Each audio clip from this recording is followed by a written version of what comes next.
Hello, people of YouTube. My name is Steve Gray. Thank you for watching. This is Gray's Guitars, and of course, we have to talk about the Epiphone Greeny, or just the Epiphone Greeny, and the price, the specs, the ridiculousness, the awesomeness, the terribleness. All of these things. So, amazing opportunity for more players to experience the spirit of Greeny. The Greeny Les Pauls is finally here, complete with Gibson headstock and a price tag to match. Yeah, that's going to be an issue. And it is for a lot of people. I've just been kind of like, all right, let's see how this spans out, see what people's reactions are to it, go from there.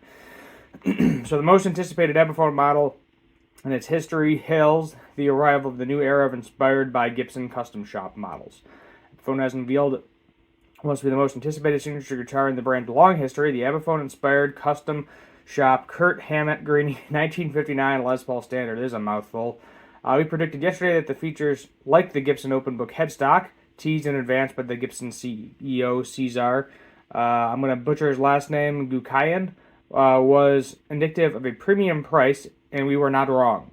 At $14.99, $1,500, it is by some margin the most expensive Epiphone Les Paul, and ties with the Dave Mustaine Prophecy Flying V, figured as the most expensive Epiphone to be made in China.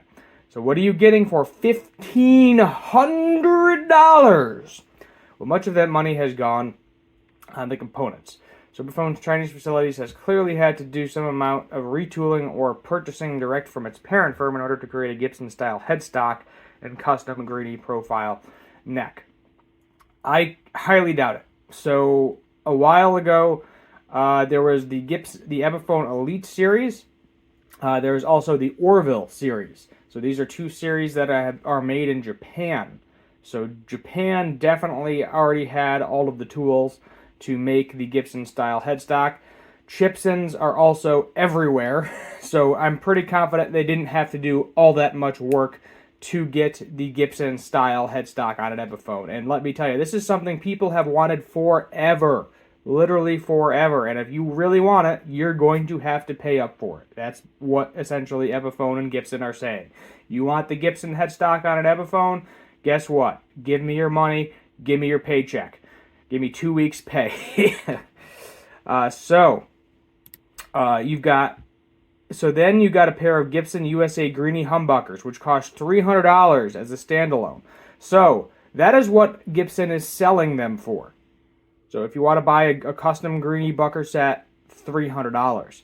Keep in mind, what does it cost Gibson to actually make those pickups? Probably less than half of that, I'll be honest with you. The materials to make pickups are really not that expensive. What's expensive is the studying of the pickup to figure out the exact number of lines. Is it wax potted? Is it not wax potted? These are not wax potted, by the way. Magnets are expensive. It's literally plastic, magnets, wire. That's literally all the pickup is. It's some plastic bobbins, some magnets, some nickel, some wire, base plate. There's not a whole lot going on in the pickup. So Gibson, yes, they have to buy the machine, they have to have the man hours and all of that, but the components of a pickup are very cheap. And you can see that because if you buy a replica made in China, you can get the same pickup for like $30. You know, they can essentially scan the pickup themselves, replicate it. It may not be exactly the same, but they can get pretty close. Courtesy of my Gibson Invader, Seymour Duncan Invader knockoff. It sounds extremely similar to the original. So these, of course, have been installed with the neck pickup reverse mounted in the style of the iconic original Greeny, enabling you to hopefully nail those out-of-phase tones that were key to Pretty Green's most famous recordings. Then there are CTS pots and Mallory caps as opposed to orange drops with 50s wiring, switchcraft, output jack toggle switch mounted on open book headstock, Grover Hermetic tuners with spade button tuners. These are all components that are quality. So they're not super expensive. I can tell you that right now. You can buy a single CTS pot by yourself for around $5. Sure, yet again, you have to have somebody wire it correctly, put everything together correctly. You have man hours in this thing too. Those are all things that are definitely factored in, but the parts themselves are really not super expensive. The tone words are quite traditional, if not entirely faithful to the Gibson USA Greeny. As such, you have a mahogany body with a maple top and flame maple veneer. So there is no veneer on the back. So this is something where Epiphone is actually using a little bit higher quality wood, so they don't have to cover it with a pretty veneer on the back. So I believe it's a 2-piece back. Then you're going to have probably a 2 or 3-piece maple top. It doesn't really matter because you can't see it because they're putting the maple veneer, which looks like 2 pieces over the top of that. So then there's a 1-piece mahogany neck Indian laurel fingerboard as opposed to rosewood and mother of pearl trapezoid inlays. So I believe this is actual mother of pearl, which is kind of neat. The 1-piece neck, some people like it, some people don't care. It is a long neck tenon for those of you that care about the tenon length. It is in fact a long neck tenon. Some people really like that.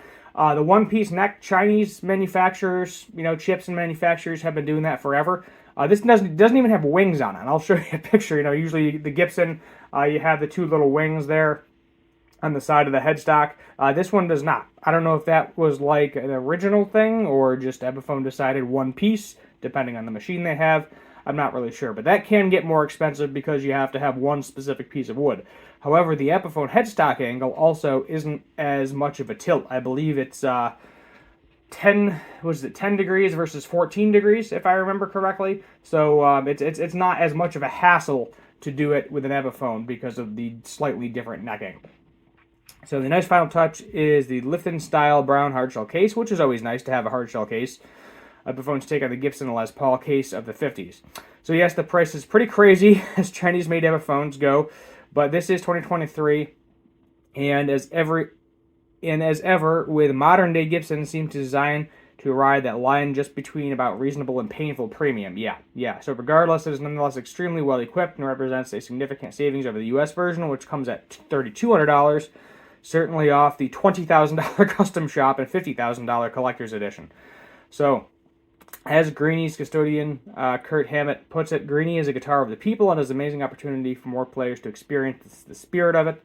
Kurt worked with us every single step of the way. Epiphone-inspired Gibson custom shop Greeny model has the same sound and feel as its legendary original guitar. I mean, it's literally the same woods and the same pickup. So, honestly, even if you had the money, I mean, maybe comparing it to the Gibson, but we can go into that in just a minute. So, let's see. It was extremely important that we get it right. Same statement. Kohler also reveals the open book headstock will appear elsewhere in the Gibson lineup. So basically, if it's a very expensive Epiphone, you are now going to get a Gibson headstock on. So hailing the first arrival of this new tier of inspired by Gibson custom shops builds. So for more information, go to epiphone.com. Yeah.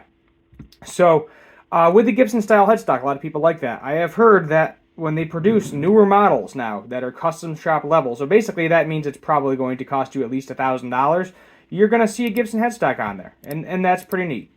That is definitely pretty neat. But, of course, it's not letting me zoom in on the picture. What's going on with this? Alright, I guess we're just not clicking on any pictures. It's being very finicky, I would say. Yeah, if you look at the headstock, it is actually 1 actual piece. There are no wings. Usually the Gibson has wings on there, but there are not. So Les Paul, yep, got the nice veneer on there. It's just not letting me click on anything. Solid. But we kind of ran through the specs already. I don't know what's going on with the Epiphone website. Maybe it's, it is Black Friday as I'm filming this. But still, $1,500 for an Epiphone. On the used market, you're going to be lucky to get half of that. Give it 2 years, let the hype die down.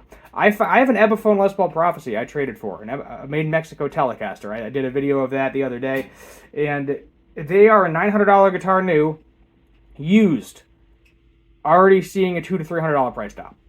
So used, minimum, very good condition with a case like $700, a little more beat up, no case, $600. So already, the price of these Epiphones that are getting more expensive are not going to reflect that. And give it a longer period of time, I can guarantee you'll be able to find a Prophecy for probably $500. Because if they make something new, depending on the specs and everything else, they just do not hold the original value. This particular guitar with the Gibson headstock, They're not saying it's a limited edition. They're going to basically keep producing these until someone, they're not selling a lot of them. I would rather have actual rosewood on there, as a correct spec. I know Indian laurel is fine, but on a guitar at this price point, either give me ebony. If you're going to give me the incorrect wood, might as well throw ebony on there. I mean, why not? Epiphone does do ebony. I just haven't seen them do rosewood in a long time.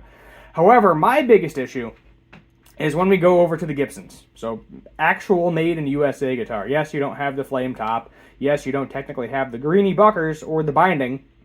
But you can get a studio brand new for $1,700, $200 more. Or you can get a traditional for cheaper. There has been rumors that they are going to get rid of the tribute. Sorry, the tribute, not the traditional. That they are going to get rid of the tribute in the future. And basically that is going to get replaced with the high-end Epiphones. But that is kind of ridiculous. So let's just do Honeyburst, because I would say that's the most comparable of the two. Yeah, Honeyburst I would say is pretty close. So, made in USA Gibson, actual rosewood. All the woods are the same. Yes, you don't get a flame maple top. You can go out and buy the Greeny Buckers for the $300, put them in this guitar, and then essentially for $100 more, you have the same exact woods that are correct, same pickups, in a USA Gibson that is going to hold value. Tributes usually sell for between $800 to $1,000. That's where you're at. And it's made in the USA. So for the price point, I don't even see the point. I really don't. A tribute is going to hold value. You keep the original pickups. If you go to sell it, you take the greenies out, you put the original back in, and you sell it. You sell them separately. 9 out of 10, you're going to get pretty close to your money back. The Epiphone, on the other hand, you're not getting your money back. You're going to buy that in a couple of years. You're going to see them sub $1,000. I can guarantee it. And you're never going to get your money back. It's not going to hold value. The Gibson version will hold value because it's Gibson, it's USA. This version, no. It is not going to hold value. So I would personally say between this, if you really got to have it, sure, go ahead. If you really want the Kurt Hammett one, maybe save up your money for the Gibson one. Maybe, I know it's $3,200. I know it's expensive, but save up your money. Or if you can deal with the fact that it doesn't have Kurt Hammett's name on it and Greeny, go get the tribute. Throw the Greeny Buckers in it, and you're good to go for an extra $100. I just do not see a point. There is no reason any Epiphone should cost over $1,000. No reason whatsoever. I don't see it price point wise. When I can go out, buy a Chipson, a fake copy of this guitar for $300, put $200 into it, maybe a little bit more. Let's say maybe put double. So let's say I bought a replica that's actually, a fake one that says Gibson on the headstock. Let's go get the fretwork done. There's $250 right there. Let's go get the pickups. And I am still cheaper than this guitar. I can buy a fake one for significantly cheaper than this guitar. So yes, it is, Epiphone quality, whatever, but I don't see it. There's still complaints about the fretwork with Epiphone, and I've experienced that firsthand with the Prophecy that I have, because I am not happy with the fretwork on that. And just, I can't see anyone justifying this price point. I just can't see it anymore. They're blowing it out of the water. They're basically in a low-end Gibson territory. They're past low-end Gibson territory. I mean, there's three Gibsons that you can buy for cheaper than this guitar, if it lets me go back.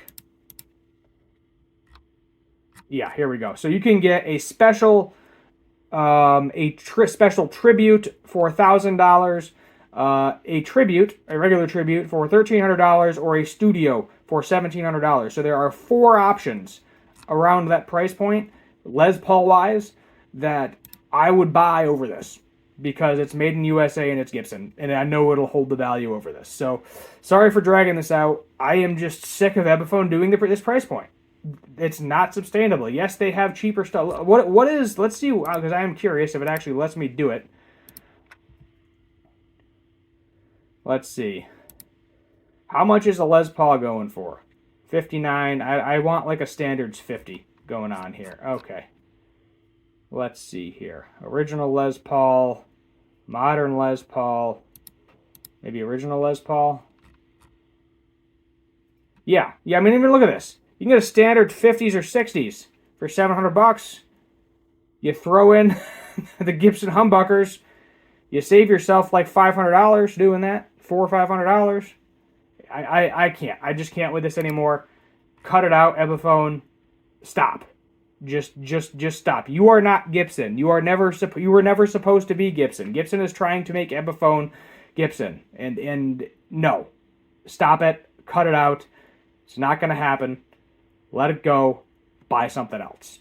Sorry I made this longer than I had to. I am just getting sick of these ridiculous prices by Epiphone. This is not their market. This is not the demographic, and I can't imagine that many people are going to keep ponying up for these things.